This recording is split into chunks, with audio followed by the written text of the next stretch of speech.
સાલું કથાના પ્રસંગની અંદર પરમ પૂજ્ય સદગુરુ જોગી સ્વામીની વાતો સાક્ષાત સંહિતા કિરણ 128 પોઈન્ટ નંબર 4. ભગવાનનો અવતાર શા માટે છે? તો જીવને પદાર્થમાં આસક્તિ છે, એ રૂપી સુષિપતિ અવસ્થા છે, એને ટાળવા માટે. શું ખબર ને? પદાર્થમાં મોહ છે, એ મોહને ટાળવા માટે. માણસ એનું મૃત્યુ શેમાં છે? જે પદાર્થમાં મોહ થાય ને એમાં એનું મૃત્યુ થાય. સમજાણું? જે વાલી વસ્તુ હોય ને એ એનો નાશ કરે. બરાબર? જે છોકરામાં આસક્તિ હોય અને છોકરા કયું ન કરે પછી ઓહો હો કે આવું નહોતું ધાર્યું, આવું કરશે માથે એમ, પછી આંખ ઉઘડે એમ. સમજ્યા ને? પહેલાં તો આસક્તિ મોહ હોય એટલે ખબર ન પડે કે આનું રિઝલ્ટ શું આવશે. આનું રિઝલ્ટ શું આવશે એ મોહમાં ખબર. એટલે મહારાજ કે જીવને મોહ આવે ત્યારે પોતાના અવગુણ સૂજે નહીં, પોતાની ભૂલ ન દેખાય, એ મોહનું રૂપ છે. પદાર્થમાં આસક્તિ છે એ રૂપી સુષુપ્તિ અવસ્થા છે, એને ટાળવા માટે ભગવાનના અવતાર છે. જોયું? શુદ્ધ કરી અને ભગવાનના ધામમાં લઈ જવા છે. સમજ્યા? શુદ્ધ કરી. જો એટલે ભગવાન આવે છે ભક્તજન એના મનોરથ પૂરા કરવા, એના સુખ આપવા માટે આવે છે. પછી મિત્ર ભાવે વર્તે, પુત્ર ભાવે હોય, સખા ભાવે, સગાસને જે હોય. જો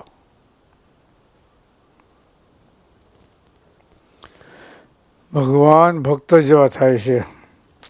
ગુણાતન સ્વામી લખ્યું, જે યોનિમાં ભક્ત હોય એ યોનિમાં ભગવાન અવતાર ધારણ કરે.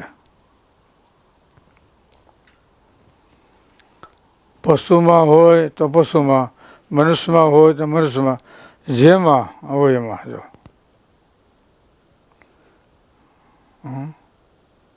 સ્વામી કે પ્રહલાદને માટે ભગવાને એક નરસિંહ અવતાર ધારણ કર્યું. જો જે યોનિમાં ભક્ત હોય એને માટે, એટલે એને સુખ થાય. સજાતિ વિના સુખ ન આવે માટે નર પ્રભુ ભક્તને ભાવે આપણે જેવા થાય. જો સ્વામી કહેતા માણસનો ક્યારે ઉદ્ધાર થયો? તો રામ, શ્યામ અને ઘનશ્યામ મનુષ્ય રૂપે જન્મ્યા ને તે પછી આપણે બધાને પાન્યું ફેર્યું, નકર તો ગોટા વાળતા હોત. સમજાય ને? રામ ના આવ્યા હોત, શ્યામ ના આવ્યા હોત, ઘનશ્યામ ના આવ્યા હોત ને તો આપણો ક્યાંય પાટો બાંધ જ નહીં એમ. એ ભગવાન મનુષ્ય રૂપે થયા એટલે મનુષ્યનો ઉદ્ધાર થયો. એટલે સજાતિ વિના સુખ ના આવે માટે નર પ્રભુ ભક્તને ભાવે. જેવા ભક્ત એવા ભગવાન થાય. જોયું? અને ભક્ત સાથે હળી મળી રહે, એના મનસ પૂરા કરે. મહારાજે સભામાં બેઠા હતા, વાતો કરી, તમારી ભેગા મેં આવ્યા, તમારું કેટલું અમે સહન કરતા હોઈશું, કેટલું આ તે બીજું લેટ ગો કરતા હોય ને તે જ થાય ને. કયો જી? માવતર હોય, જીનકા બાળકો હોય એને કેટલું લેટ ગો કરે તે થાય. કે છોકરા તો હાલતા રમતા કરે, હાલ ઓલું કરે. જો પણ કેટલું એ માફ કરી દે ને તે થાય. મહારાજ કીધું કેટલું તમે કરતા હશો, કેટલું અમેનો લેટ ગો કરતા હશો. બોલો. એટલે મનુષ્ય જેવા ભગવાન થાય છે ત્યારે મનુષ્ય એને સમૃદ્ધિ થાય. વિજાતી હોય ન થાય, સજાતી હોય તો જ થાય. મહારાજે પ્રથમ 72માં લખ્યું, અર્જુને વિશ્વરૂપ દેખાડ્યું, એ રૂપ જોવા માટે અર્જુન સમર્થ થયા નહીં. પછી એ સમાવી અને પોતાનું મૂળ સ્વરૂપ હતું ને એવું દર્શન થયું ત્યારે અર્જુનને શાંતિ થઈ. જોયું? વિશ્વરૂપ વૈરાટ રૂપ દેખાડ્યું. જોયું ને? સ્વામી કહેતા, મહાપુરુષ સ્વામી હતા. એક ભગત કે સ્વામી માયા દેખાડો, માયા દેખાડો. મહાપુરુષ સ્વામી માયા જોઈ જ નથી કે. એ પછી વટે સીડ્યો, મારે જોવી છે. પણ સ્વામી કે જોયા જેવું નથી. નથી. ધારા કે બેઠો દેખાડો. પછી સ્વામીએ છે ને જે ગાટલું બેઠા હતા આમ શું કર્યું અને એમાંથી મહાય અને બી ગયો. વૈરાટ બતાવ્યું ને, મોટું વિશાળ સ્વરૂપ બતાવ્યું. એ કોઈ જોઈ શકે? બોલો. સ્વામી ના પડી હતી અમુક સમજે નહીં. પછી કપડાં ભર્યા થાય તો એ શાન મને બેસી જાય. એટલે ભગવાનનો અવતાર શા માટે છે? એમ મૂળ અજ્ઞાન એનો નાશ કરવા માટે, પોતાના સ્વરૂપનું જ્ઞાન આપવા માટે, પોતાની મૂર્તિનું સુખ આપવા માટે છે. એ માટે ભગવાન આવે છે. એ તો ન હોય તો ધામમાં રહ્યા થકા પણ કલ્યાણ કરવા માટે સમર્થ છે.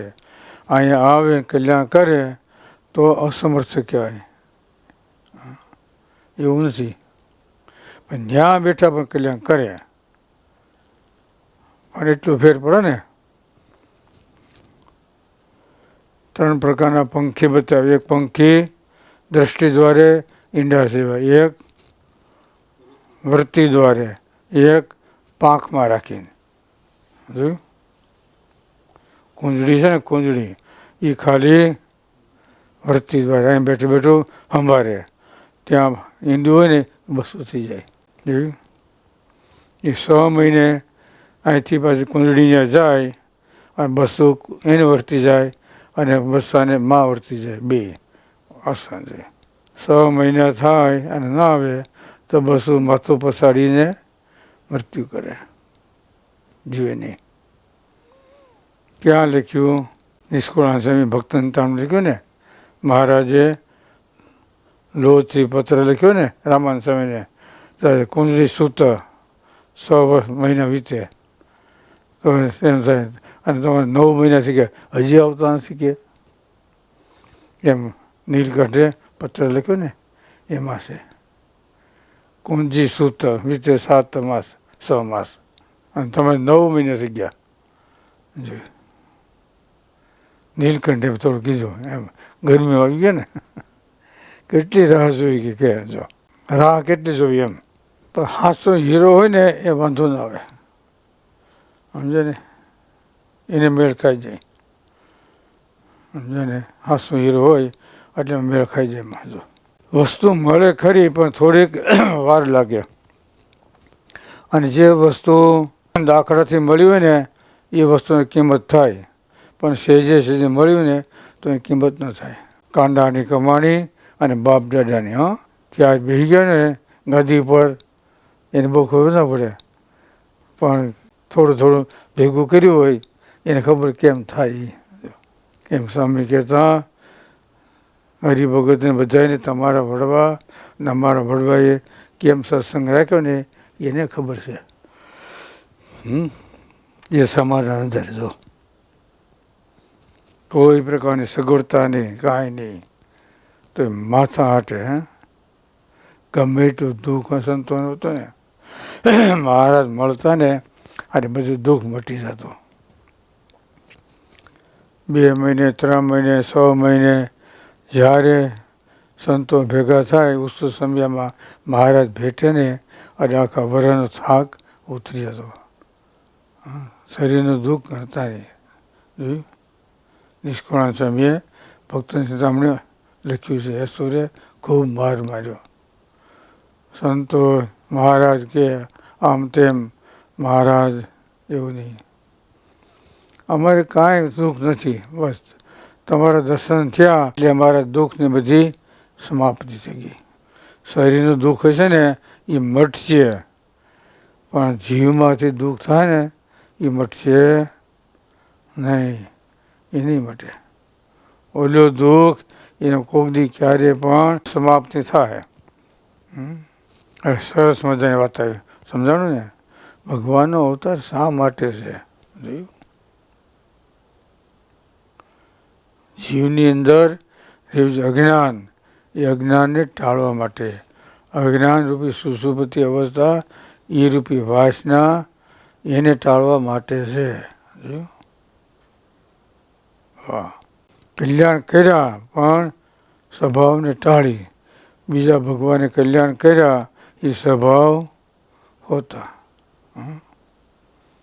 કલ્યાણ કર્યા બધા. રામચંદ્રજી ભગવાન ના ઉપયોગમાં વાંદરા આવ્યા, ભગવાને વાંદરાને વૈકુંઠમાં લઈ ગયા. પછી ફળ ફૂલ ખાને મજા કરી. પછી અહીં આવ્યા. પછી અહીં આવ્યા. જો એટલે સ્વામી કે ભગવાન ધામમાં તેડી જાય, પણ ત્યાં રહેવાય એવા સ્વભાવ ન હોય ને તો રહેવાય નહીં, પાછું આવવું પડે. એમ ભગવાને મોટા પર તેડી જાય, પણ પાછા ત્યાં રહેવાય એવા સ્વભાવ નહીં કર્યા હોય તો પાછું આવવું પડશે. એટલે કે આખો કેસ હાલ્યો, એને સુકાજો કીધો કે સ્વભાવ અહીંયા ટળશે. સમજ્યા ને? અહીંયા સ્વભાવ ટળશે, આ લોકો બે સ્વભાવ ટળશે નહીં. મોટા એકાંતી પાસે ચાર ઠેકાણે વિષય વાસના નથી. બદ્રિકાશ્રમ, શ્વેતદ્વીપ, વૈકુંઠ અને આ લોકમાં મોટા એકાંતી પાસે. બાકી ગોલોક અને વૈકુંઠમાં વિષય ખરા, કજિયા ખરા, માયા કઈ બધું છે ને? રાધિકાજી બેટા ને ગોલોકમાંથી, વૈકુંઠમાંથી સુદામા ત્યાં માયા છે. શ્વેતદ્વીપ માનસી તપશે ને. એટલે ભગવાનના અવતાર આ માટે, સમજે ને? જીવની અંદર રહ્યું અજ્ઞાન, એને ટાળવા માટે, અને અજ્ઞાન ટાળી અને ભગવાન જીવનું કલ્યાણ કરે અને ધામમાં તેડી જાય. બોલો સહેજાન.